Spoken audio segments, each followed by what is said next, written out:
नमस्कार। आज हम दो खबरों पर चर्चा करेंगे। पहली खबर है कर्नाटक की कि कर्नाटक की गवर्नमेंट ने 31 साल पुराने राम मंदिर विवाद के कुछ कार्यकर्ताओं के ऊपर जो 31 साल से पुराना केस बंद पड़ा था वो केस दोबारा से रीओपन किया है, यानी कि दोबारा से खोला है और उसे इन्वेस्टिगेट करेंगे।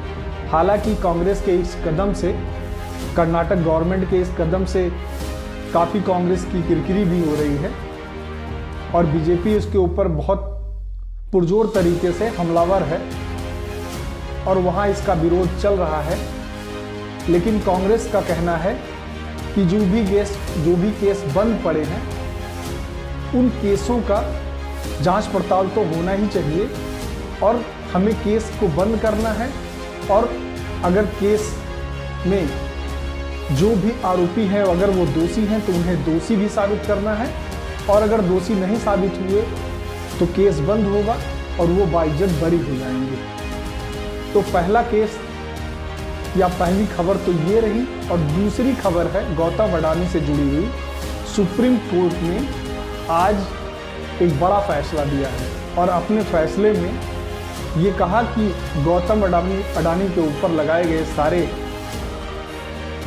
आरोप निराधार हैं और एसआईटी बनाने की कोई ज़रूरत नहीं है। या यूं कहें कि कांग्रेस और राहुल गांधी के लिए आज बुरा दिन है।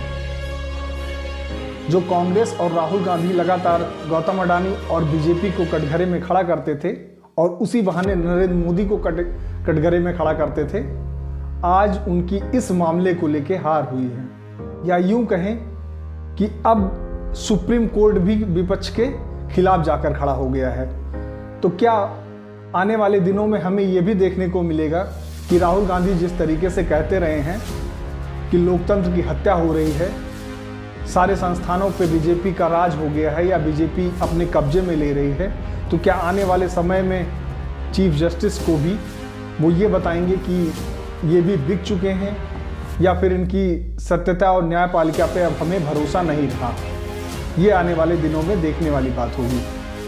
लेकिन जिस तरीके से राहुल गांधी अडानी के ऊपर, नरेंद्र मोदी के ऊपर, बीजेपी सरकार के ऊपर, बीजेपी गवर्नमेंट के ऊपर हमलावर रहे हैं, राहुल गांधी लगातार आरोप लगाते रहे हैं कि अडानी की कंपनियों में शेल कंपनियों के थ्रू अनाधिकृत तरीके से 20,000 करोड़ रुपए लगाए गए थे।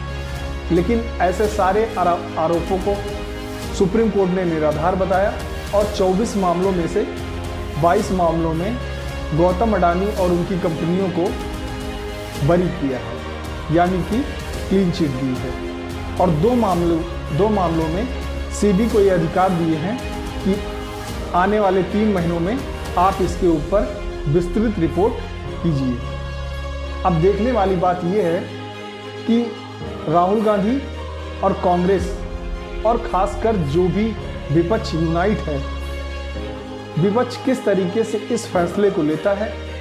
बड़ी बात गौर करने वाली यह भी है कि राहुल गांधी के आरोपों के चलते जिन शेयरधारकों का पैसा डूब गया उनकी जिम्मेदारी क्या राहुल गांधी लेंगे या राहुल गांधी की जवाबदेही इन शेयरधारकों के पैसों के लिए नहीं बनती है, क्योंकि उनके आरोपों के चलते ही शेयरधारकों के करोड़ों रुपए डूब गए और वो अपनी राजनीति के लिए इस तरीके के झूठे आरोपों को लगाते रहे, जिनकी लास्ट की परिणति यही हुई कि उन्हें सुप्रीम कोर्ट में जाके मुंह की खानी पड़ी और सुप्रीम कोर्ट ने इसको निराधार बताया।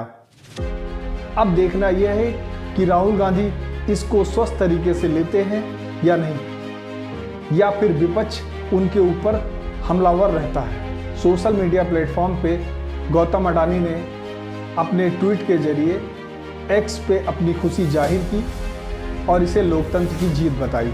अब चर्चा करते हैं 31 साल पुराने राम मंदिर केस के अभियुक्तों के बारे में। जिस तरीके से दोबारा फाइल कांग्रेस गवर्नमेंट द्वारा खोली गई है कर्नाटक में, उसके बारे में। और आपको ये भी जानना जरूरी है कि श्रीकांत पुजारी को गिरफ्तार कर लिया गया है और सरकार द्वारा ये कहा जा रहा है कि बंद मामलों को हम दोबारा खोल इसलिए रहे हैं क्योंकि हमें ये फाइल क्लोज करनी है, ये फाइल हमेशा के लिए हमें बंद करनी है। इसलिए हम रूटीन कार्रवाई के तहत इन मामलों को खोल रहे हैं और इनके ऊपर ये देखना है कि जो भी आरोपी हैं वो दोषी हैं या नहीं। अगर दोषी नहीं हैं तो स्वतः ही वो बरी हो जाएंगे। लेकिन इसी के साथ कांग्रेस का रामद्रोही चेहरा भी सामने आ जाता है। जब अयोध्या में भगवान राम का भव्य मंदिर बन रहा है, इसका मतलब साफ है कि कांग्रेस हमेशा राम के विरोध में ही रहेगी, हिंदुओं के विरोध में ही उसने अपने राजनीति का वर्णन कर लिया है। 31 साल पुराने मामले को खोले जाने को लेकर कुछ चीज़ें तो साफ हो गई हैं कि चाहे कांग्रेस हो और चाहे अन्य विपक्षी पार्टियां हों, वो हिंदू और हिंदू धर्म को लेके हमेशा विपक्ष में ही या हमेशा विरोध में ही खड़ी रहने वाली हैं। और अभी भी कुछ लोग ये सोच रहे हैं कि अगर हमें निमंत्रण मिला है तो क्या हमें जाना चाहिए, और अगर निमंत्रण नहीं मिला तो उसके ऊपर हो हल्ला तो कर ही सकते हैं। और जिनको निमंत्रण मिल गया है प्राण प्रतिष्ठा कार्यक्रम में, वो इस उपापों में बैठे हैं कि हमारी तुष्टीकरण राजनीति का क्या होगा। अगर हम भगवान राम के मंदिर के दर्शन के लिए जाते हैं, प्राण प्रतिष्ठा कार्यक्रम के लिए जाते हैं, तो हमारे आने वाली राजनीति और हमारे वोट बैंक का क्या होगा। कहीं हमारे वोट बैंक का एक बड़ा धाड़ा जो है वो नाराज ना हो जाए, जबकि बहुसंख्यक आबादी को नाराज करने का जोखिम उठाने के लिए ये विपक्षी पार्टियां तैयार हैं।